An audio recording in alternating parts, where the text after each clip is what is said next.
Welcome to today's episode of the It's Been Said podcast. I'm your host, SAI Executive Director Lisa Remy. On this show, we dive into conversations about leadership, all in support of SAI's mission to encourage, develop, and empower Iowa's educational leaders and learners. Today's episode, From Consequences to Connection, shines a light on how one district, Danville Community School District, reimagined in-school suspension, not as a place for punishment, but as an opportunity for growth. We'll talk about what it takes to move from a traditional discipline model to one centered on restorative practices, social-emotional learning, and authentic accountability. Patrick Wallace, Danville Superintendent, Jaci Thornburg, Junior High School Principal, and Liz Long, Curriculum Director and Dean of Students, have led this shift in their own district and have seen powerful results. More than 80% of students who go through the process never return to in-school suspension. Welcome, Pat, Jaci, and Liz. Thanks for being here today. Thank you. Yeah, thanks for having us. Yeah, absolutely. Okay, before we start with our questions, Patrick, I'll volley it to you. Talk a little bit, just give our listeners kind of whatever details you'd like about Danville Community School District first. Yeah, so Danville is a nice small rural school district in southeastern Iowa. We're kind of in a bedroom community right between Burlington and Mount Pleasant. So kind of tucked away in between two larger areas. We're a district of about a little less than 700 students, pre-K through 12th grade. And I think something interesting that I love about us is we are all under one roof. So we are, with our 3-year-old preschool program, we have students from 3 all the way up to 18. And it's really a tight-knit community and a really nice school district where everybody kind of knows everybody. And yeah, just really happy to be here and really proud of all the work that goes on in Danville. So. Yeah, thank you. So let's start with that big picture. What inspired your school district to rethink in-school suspension and move to the more restorative approach?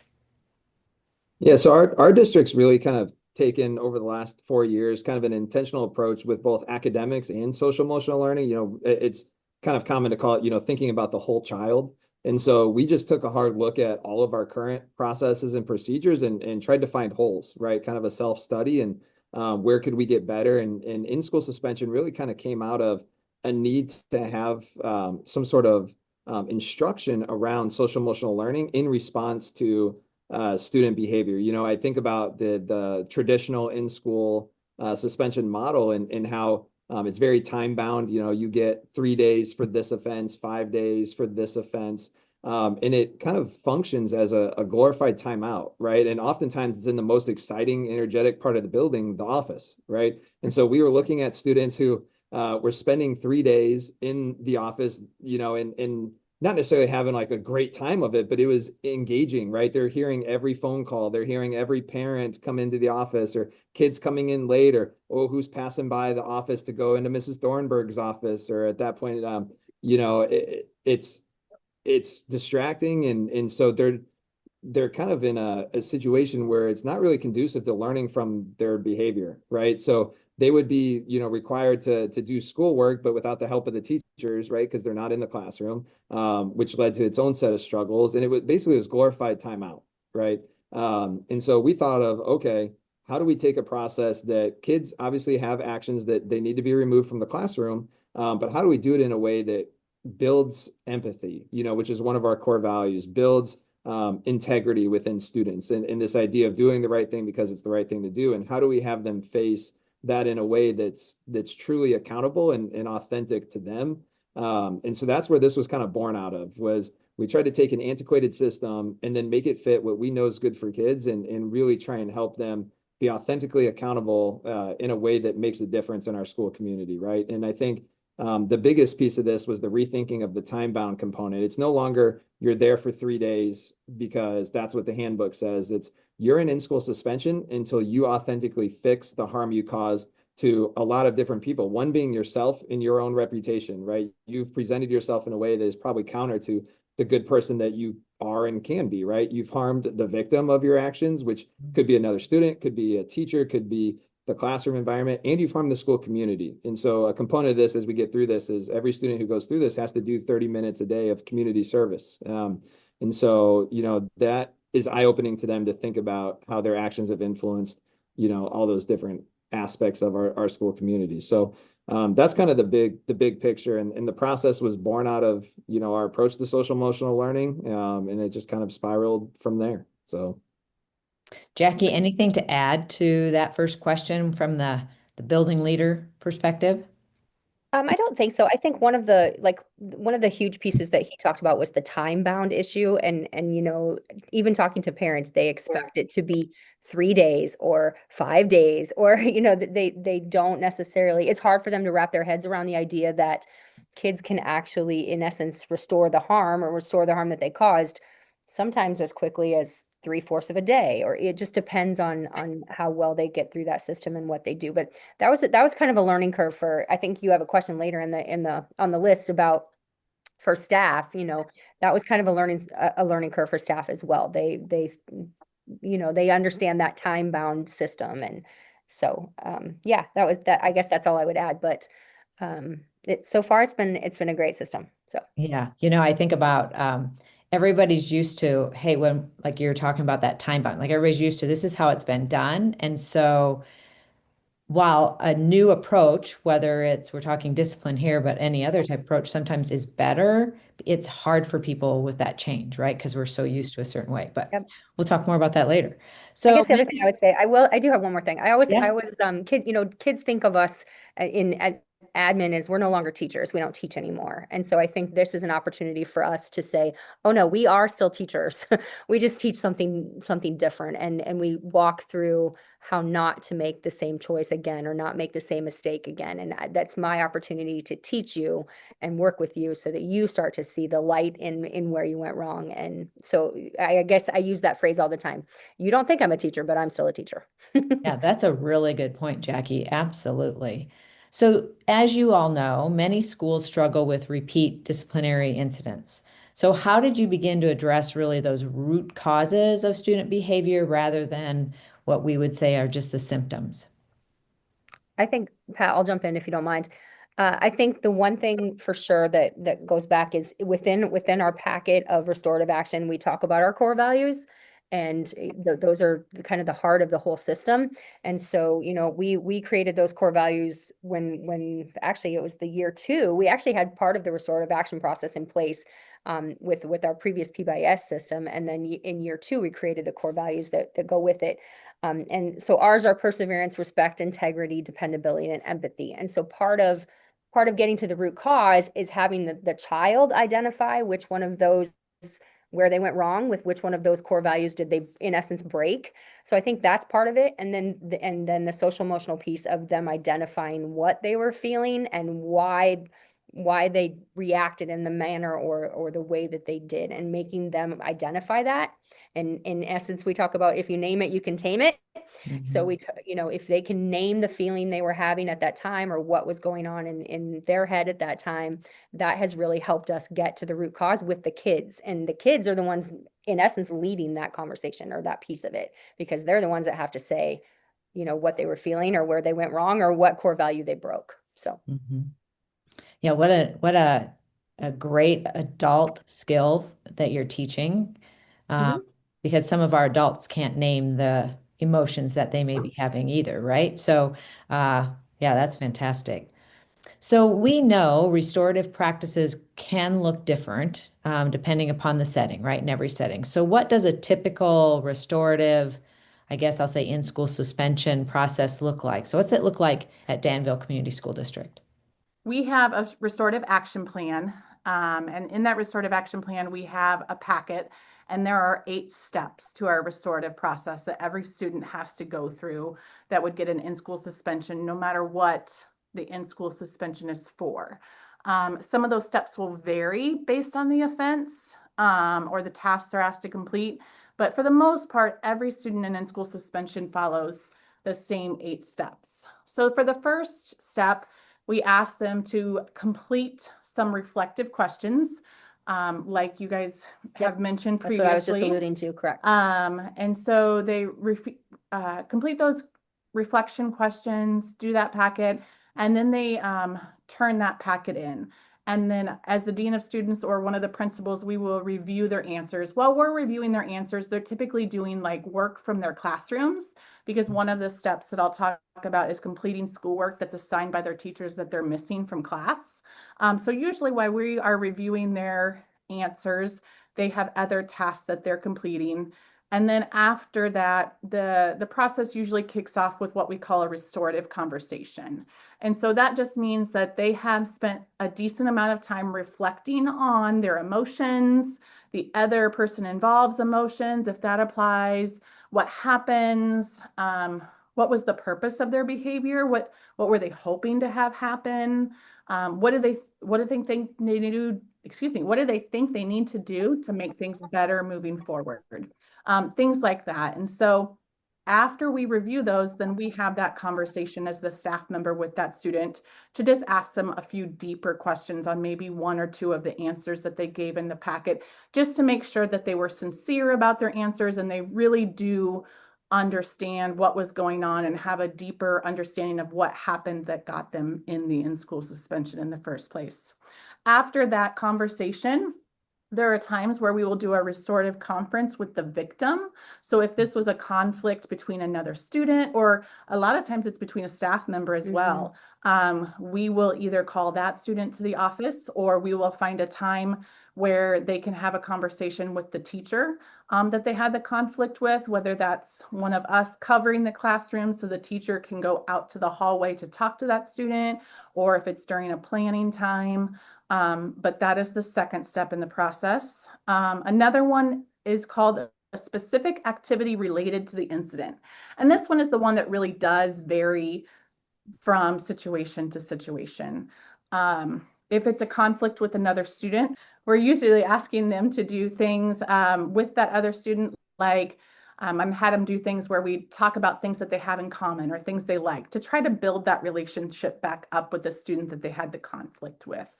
If it's with a teacher, it's usually just getting, seeing things from that teacher's perspective, or writing an apology letter to that teacher. It can be a variety of different things. It really just depends. We have a very strict cell phone policy, especially in our secondary building. And so if they have enough cell phone violations, they will find themselves in school. So for that one, they're often reading an article about technology and how technology impacts it. If we get something as serious as like vaping during school, we have courses on edgenuity. And so they have to take a course on how vaping affects their body. And so again, the specific activity really is driven by that specific behavior. So that one varies a lot. The fourth step is a 30-minute community service. That just means they're going to do something to give back to their school, whether that's helping a custodian, helping a teacher, counting paper, just about anything goes. If it happened in a specific classroom, we usually try to have them do something to give back to the teacher that they had the incident with. But we have found a variety of different ways for them to give back to the community. Like Mr. Wallace said, we have a preschool in our building. So sometimes it's just going down with the little kids and reading them a book or something like that. We also include a counseling session with the building counselor. A phone call to the parents is part of that, and that phone call is them making that phone call and explaining what they did. We try not to hog that conversation. We try to let them do the majority of the talking. Occasionally, we might have to step in and guide the conversation, but for the most part, we let them own up to their behavior and tell their parents what happened and why they're in school suspension. And then, like I mentioned before, through this whole process, off and on, they're completing any schoolwork that their teachers have sent down to the office that they're missing. And then what I call their ticket out the door is is our core values conversation and some specific adult direction moving forward. That typically takes place with the building principal. If they're not available, it sometimes takes place with myself again, but I like it to be a second adult so that they're hearing more than just me reiterate the importance of what their plan is moving forward so that they don't end up in school suspension again. And once they're complete with that 8-step process, then they are allowed to go back to class. So typically we do not have a set time on how long they're in in-school suspension. So that process varies as well. Mhm. I think the only thing I would add is we also do this for our students that would, in essence, get out of school suspension. So if the infraction is big enough that it would warrant an out of school suspension, then when they return to school, they are in school until they complete this process. So even if they've been out of school for 4 days or 5 days or whatever that out of school suspension is because of the infraction, when they come back, they still have to complete this process with us here in the office. So you may have already answered this, but how do you help students take real ownership, probably those 8 steps, of their actions while also feeling supported? Anything to add? I would just say, I try as best I can to walk them through that process and make sure that they really do have a sense of ownership before we move on to the next step, that they've really thoroughly completed each step, and then it wasn't just a check the box off the list. And if it's not done right the first time, I make them do it again. So, because I want them to understand that we do take their behavior here very seriously, and we have high expectations for them when they're with us. I think the one thing I would add to that one is when we do if we have to do the conversation between them and another student, that restorative conversation due to a conflict, whether it's with another student or an adult, we're usually present for that conversation if we can be, especially with the 2 kids. Obviously with 2 or 3 kids, we're always going to be present. If we can be with an adult, we would like to be, because that conversation is not easy for kids, right? Especially kids don't like to say they're sorry. And so, I think that's how we probably have the best support, is we're here to help them guide that conversation. Remember what you were going to tell this student, remember what we talked about. And so I guess that's one way that we try to support them through the process. And because again, it doesn't feel good, right? No one wants to admit when they made a mistake. So. And that is why we do that restorative conversation first. That's always the first steps. The other steps, I will be honest, vary in the order, right? Like we're not in a set order. The restorative conversation always happens first, because like what Mrs. Thornburg said, we want to make sure that they feel supported, that they feel like they understand what happened, and that they're able to speak to it when they get to those other steps. Yeah, that makes sense. So I hear in what you're sharing that social emotional learning is just a big part, right? You have that as part of your process. So how do you intentionally weave the SEL skills into your restorative process? So I think this is a great place for Pat to jump in, because he can talk about what he brought with him when he came in our SEL education, and then we can talk about how we've woven, if you will, that into our restorative practice. So yeah, no, so we base a lot of that in Lisa, I'm happy to share our packet with you so you can include it in like the show notes. So if anybody would like to see it and visualize what that looks like, they can absolutely have it.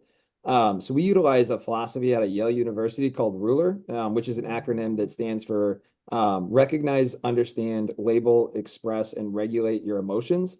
And so what we really like about that is it's not, it has a curriculum component, it has, resources to it, but it's more of just an approach to emotional regulation skills and how to help everybody, whether it's students or adults, build those skills. So we interweave the strategies within the RULER philosophy, starting as early as pre-K and morning meetings. And then this is year 3 of kind of going through all this process. So our hope is that over time, as the system grows, students are going to start entering the secondary level, having learned the skills at the elementary level and then carrying it forward. So your question was specifically about into the in-school, suspension experience. Like Jaci kind of stated at the beginning, we talk about core values. In a piece of it, this model has the RULER components of what's called the mood meter, which is basically a 5x5 coordinate plane where it shows students on one axis is pleasantness and on the other axis is energy, and it helps them understand variance in emotions.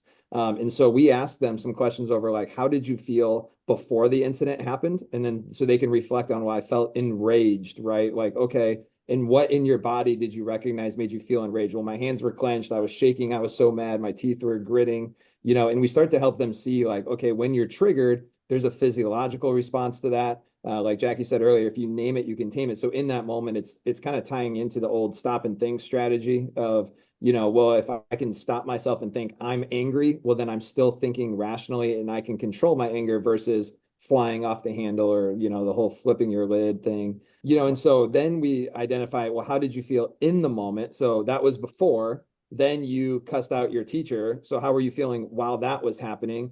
Then how did you feel afterwards? And then we do the same conversation through the lens of how did the other person feel? How did your actions make the other person feel? And in that first step, they're responding to that based on how they think the other person felt. But then, like Liz was sharing, when they actually have the conversation with the victim or victims, sometimes it's multiple people, or if it's a class outburst, it's the whole class, right? Then they actually have to hear the impact statements from their victims about how their actions made them feel. And so it really ties it back into this emotional regulation lens, where one of the biggest, most follow-up questions is did you get out of this situation what you wanted, right? And having them reflect on that their actions didn't match the outcome they were expecting, and now they're in trouble and they've had to go through this process. And so hopefully full circle coming back around to, if I can understand my emotions in the moment, regulate them, control my behavior, all right, I won't have to go through this again. I won't be an offender anymore. And so trying to tie it all into that, I think, in a nutshell, is really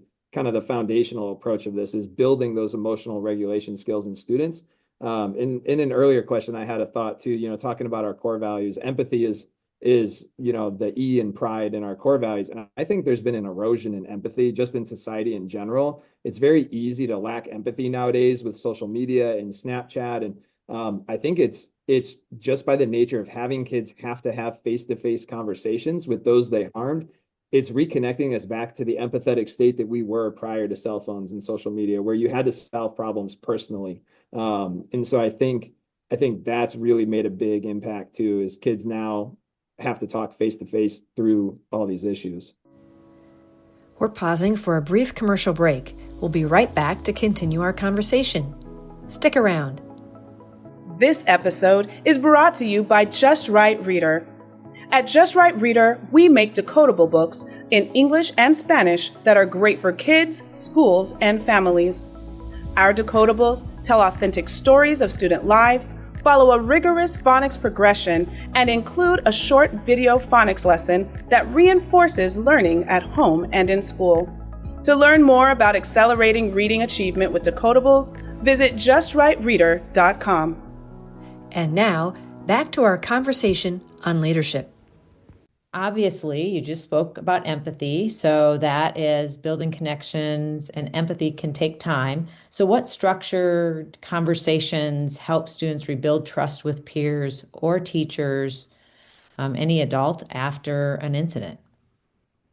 So Liz talked a little bit about that restorative conversation that we have with the victims or the teacher or the classroom or wherever that the incident happened. That's even been done, for example, with the director of food service or the custodians or whoever that person might be, that in essence, whatever their action was, harmed.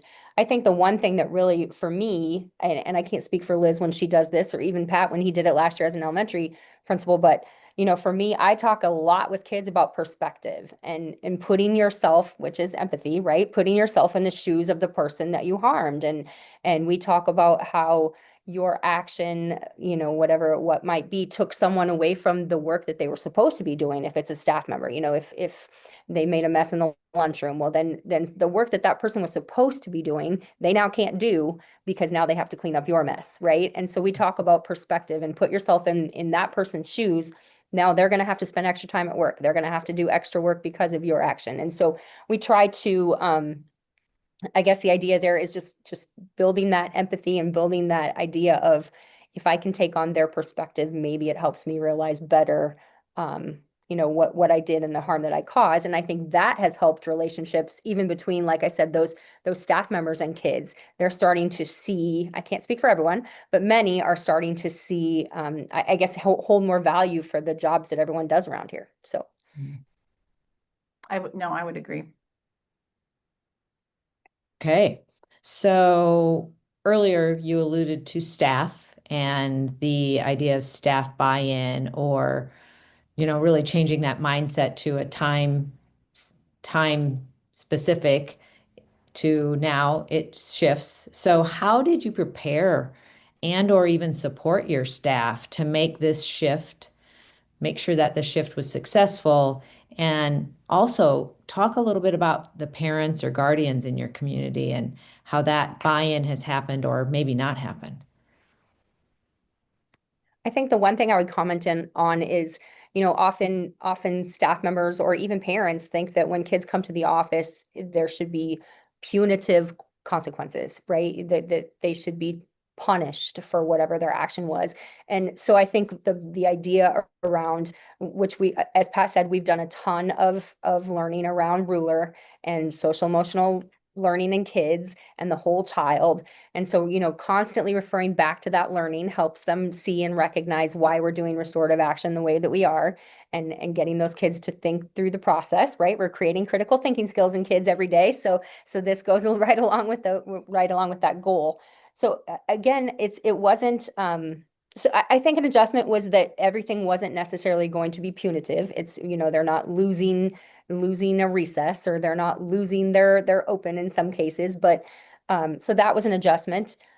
I do think they're supportive of it. They see when those kids come to them and have those conversations, they're seeing that the work is starting to happen. Parents are getting phone calls from their kids, not from us. And so I haven't had a single parent come like in upset with the process. And in fact, most often the opposite happens. When we tell them they have 30 minutes of community service, they say things like, great, but give them more than that. They need more than that. So I think actually the opposite happens. I think they've been very supportive of our process, and they're curious to know what types of things we're having them do during community service, and if in essence, does the community service fit the harm or fit the incident that they did. Yeah, I just think it took some time. I think, again, it was new to them, just like it was in essence for us, but I've seen very little pushback. Yeah, I would agree. I think parents had questions and I think because their first question is, how many days is my kid out? And I think that took longer to reframe that question than even the community service piece. The community service piece was probably the other hot topic of, what are we having kids do? But yeah, they always want to know, well, how many days is my kid out? And we explain to them, well, it depends. It depends on how long it takes them to get through this process and the severity of their actions. There might be more things they have to complete to make things right. But we said, our whole point in this is not to keep them out of class and away from class, because we don't want them to miss the learning as much as possible, but they have to be able to show us that they really truly do understand what happened and have taken accountability for it, and are ready to try something different. I think that was actually one of the most common questions we got after our actual SAI presentation was around the community service piece. Like, how do you get away with that? Many administrators were coming up and asking, what do your parents get mad? Do they get upset about that? And so I think, like I said earlier, one of my building goals for with my students and my principal leadership team is we take pride and build ownership in our building.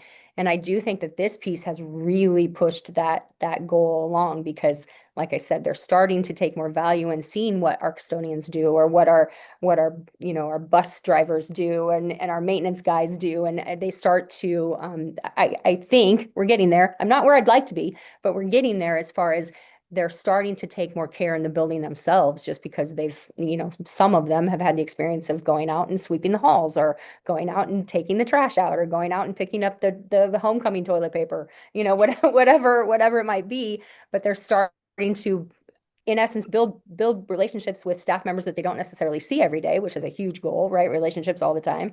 And then also taking pride and building some ownership for the actual building, not just their learning and their social interactions. Yeah. So I'm taking it from the other. So I asked about the buy-in. So what resistance, if any, did you encounter really early on? And then if you did have some resistance, how did you navigate that resistance?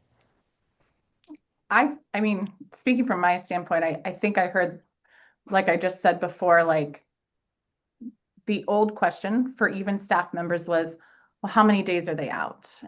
And that type of thing. And so I think it really just took time for them to see the value. And I know that maybe sounds cliche, but like it took opportunities for them to see, wow, this really is having an impact, and this student really isn't getting in as much trouble because they really don't enjoy this process because it is so thorough that it's easier to just not have to do it if you can avoid it. And so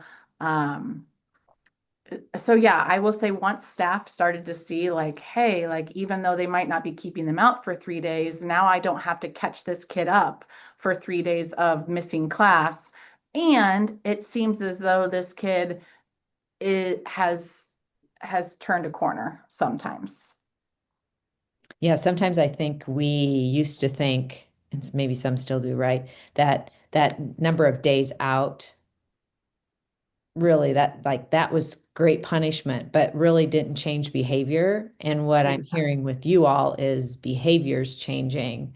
And that is, so then you don't have repeat offenders typically if they are learning and growing and changing their behavior. And I just have to comment on, and ultimately getting them out of class is, well, two things. Number one, it goes against everything we believe about how you best learn, which it doesn't make any sense. And secondly, it's probably what the kid wanted. So, so ultimately, you know, if we can get them back to class quicker and get them back to learning in the right setting quicker, it's a win-win. So. Yeah, for sure. So let's connect that to results that you've seen. Based on what you shared at our conference session, you have seen really significant improvement. Over 80% of students don't return to ISS. So what do you think has been the key factor behind the success that you're seeing? I think one of the things is the consistency between the team. And we all, you know, I guess, developed the plan together, and we have tweaked it together. We even changed our packet from last year to this year together. So I think we're pretty consistent in what we expect of kids. I hope you guys would say the same. I think you would say the same. Yeah, absolutely. And so I think that has been a key factor in the success is our consistency. And then the kids have seen, with that consistency from the team, the kids have seen, oh, this isn't going away. They're not changing their mind, right? So they have figured out, oh yeah, I really do have to do this to get back to class, or to get back to my friends, or back to open lunch, or whatever it is they want back to. I can't just sit for 2 days. Correct. And go back no matter what. I mean, I'll be honest, we have had a couple kids dig in and say, I'm not filling out that packet, or I'm not doing that, or, okay, well, when you're finished, you can go back to class. Has it taken a few more days than it should have? Absolutely. Have we gotten to the point where we've had to have a parent meeting to explain what's going on? Absolutely. Does the kid eventually do it? Absolutely. We have had anybody drop out or do anything crazy because, you know what I mean? Like we haven't encountered that. Knock on wood. And I was going to knock on wood, because the kid that did, the one that really, really dug in his heels, and he was here day after day after day after day after day, knock on wood. I don't want to jinx it, but he has not been in ISS this school year at all. So maybe. Yeah, that's fantastic. Really, very. So has this approach changed your overall school culture? What do you think? I hope so. I mean, I think the kids know that we care about them and we want them to learn and evolve, and that we're not punitive all the time. I mean, they know we have rules, and they know we are holding them to those rules and those expectations. But I think through building those relationships through this process, they also know that we care and that we are holding them to these high expectations. I always have and will firmly believe that, you know, kids need boundaries, and kids need to know that, but you also have to help teach them. We're not just in the world of teaching reading and writing and math. We are also teaching them how to be good citizens. And this process really lets us teach them, like, when you do something wrong, you have to fix it. And I think the thing to add to that too is that this isn't a quick process. Like we talked about, the traditional, when I went to school, if you went to the principal's office, you were, you spoke to the actual principal for maybe 10, 15 minutes. Not that I ever went, because my dad was a teacher and I would, I'd have been in deep trouble. But my perspective was that you talked to the principal for 15 minutes tops, and then you were in ISS, and then you spent the next however many days by yourself in that room, and you never had any sort of interaction with anyone. Whereas in our process, those 8 steps, of probably 6 to 7 of the steps, they're with an adult. And so they're having conversations with us. And so I think we're getting to know kids in a different manner than we would otherwise if we just, yelled at them for their infraction and put them in the ISS room. So I think that has helped the process as well. And we have relationships with kids that maybe we wouldn't have had if we had a more traditional manner for dealing with behavior. I agree. And I would echo just on the relationship side too, from the community service point, like our students now know our custodians by name, and they have more empathy for them when otherwise maybe they didn't even notice that they were walking the hallway, or a guy named John March is our transportation director, and he's had students help him clean buses. Well, now they're helping him actually do bus maintenance and things, like in a positive way. Like they built a relationship with him. They're interested in auto diesel mechanics. And so then now they're working with him out in the bus barn. And so I agree with everything they just said. I think it's increased the relationships amongst kids and amongst teachers. And I'd say from an elementary, last year I did both superintendent and elementary principal. And I would say this happens probably more at the elementary end, the younger the students are. But I've seen students who go through this and then become friends, because they didn't realize like how much they had in common with each other. And I've also seen it build empathy for offenders at all levels too, because sometimes our offenders are acting out of situations that they're coming from really rough home backgrounds, or other things that other students just don't know. They just think they're the mean kid. And then in these conversations, they maybe become a little vulnerable and reveal something about themselves others didn't know. And then now there's some empathy even for the offender of the situation. And that might even be true for teachers, the students too. So.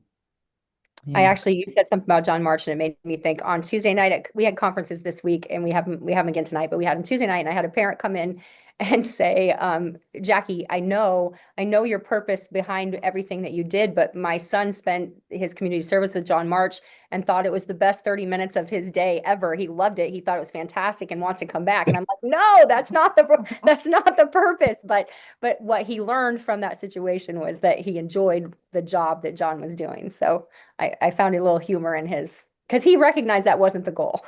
I will be honest, numerous kids do look forward to the community service piece. Like sometimes, not always, but there are kids that are like, after they did it, well, can I go read to that little kid again? Well, yeah, but not in school suspension. We'll find a different time. We'll find a different time for you to do that. Correct. Yeah. Okay. So some of our listeners may be thinking, hey, I want to start this work. So what are some of those first steps or advice that you would give for school districts to get started in this work? I think a key piece for us was when we developed our core values together. So prior to Pat coming to the district, we were a PBIS school. We had, the typical PBIS mantra at both the elementary and the secondary level.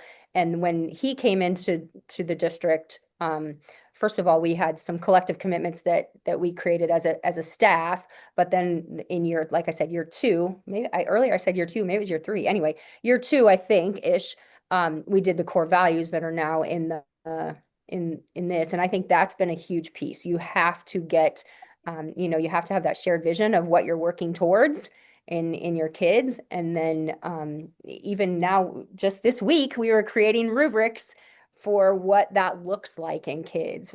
So what does that look like in kids? And I think that has helped. That would be a huge step for any school that wants to do it, is make sure you have that shared vision of what your core values are. Yeah, I would agree. I think if you've got a strong sense of that, or like if you've already done some SEL work with your students on emotional regulation and things like this is an easy next step. It seems like a lot at first.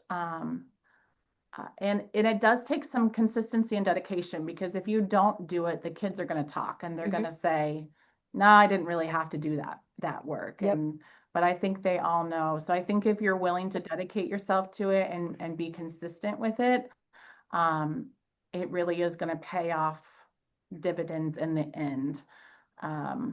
And yeah, I think it's worth it. I think if you've got the SEL in place in your district, if you've got the emotional stuff in place, this would be the next obvious step. I think, and another really almost silly, I guess I would call it, step was we had to look at our student handbook and really reframe a lot of things, because everything in there was very scripted. You know, if you did this, you got this. If you did this, you got this. And it was very scripted and very rigid. And so we had to look at our student handbook and pull way back on that stuff, because we couldn't say that vaping got you XYZ anymore, or you know, we had to really say it depended on the situation. It was it's far more open-ended now. Okay. Well, maybe the second to last question, but is there a success story that you would be able to share with our listeners? Ooh. I know you kind of shared one already. So I do have one. He would probably be one of my success stories. He did the process several times last year, I would say. He did it several times last year. And I do think he came to me, actually, I shared this at SAI. He was a student that he recognized what he would have to do, and he knew something that was going to get be a problem for him, if you will. Like he was really stressing about a math test that was coming up, and he actually got himself put into, on purpose, he purposefully got himself put into ISS so that he would come here and have the time to work with one of us on his math. Now, that's counterintuitive to what we're trying to do, and we talked to him about it, but at the same time, it goes back to those relationships, for one. And then for two, we haven't seen him back this year. Knock on wood, right? Am I correct? Yeah, there's been some close calls. There's been close calls, but he hasn't had to go through the process. And so I guess I would say he's a success story, and he is not a student that would ever on his own accord share information about his life, or, you know, his outside of school life. He is not a person that would want to do that. And I feel like I know a lot about him now, because we've had opportunities to have some pretty deep conversations, and that's to my advantage, because now I can talk to him about things when he's not in trouble and work to build that relationship. So that's probably my one success story. That student is a senior and actually has things, ducks in a row now, that he's probably going to graduate this semester. So yeah, awesome. Yeah, I would concur. I mean, I think that's probably a big one. I mean, but I several students that were in here one time last year. At the end, they just said, I don't really want to do this again. Yes. And okay, great. Let's not. So there are several cases that fall into that category. So yeah. I would just add on, and I just had this thought as I was sitting here, like, so from a superintendent perspective, I would say one success story is what just happened here. You know, I am just super proud listening to Jackie and Liz talk about this. And like, so from a superintendent lens, like, how are your administrators talking about student discipline? Like, I just listened to them talk about this process, and there's excitement and there's joy, and there's, not that we want kids in in-school suspension, but they've really seen this transformation amongst these relationships where like the work can be rewarding, even in the midst of maybe is one of the most unlikable parts of a lot of administration is to have to deal with student discipline. And so I just would encourage superintendents listening to this, like there's power in what you just heard from a principal and from our dean, and just even how they're speaking about it, I think speaks to the success of this work and the meaningfulness behind it. Like I don't know, I really enjoyed listening to just hearing them have this avenue to talk about it. So it makes me really just, again, proud of what they're doing and really excited about it. So yeah, well, you, all three of you should be proud. And in fact, everybody in your system should be proud. So you're doing great work. What would you like to share with listeners that maybe you haven't been able to share because my questions didn't align with something? Is there something that we haven't gotten across to our listeners yet around the work? I don't think so. I mean, I think, like we've said before, take this, but make it yours. Like, make it yours and make it a team effort.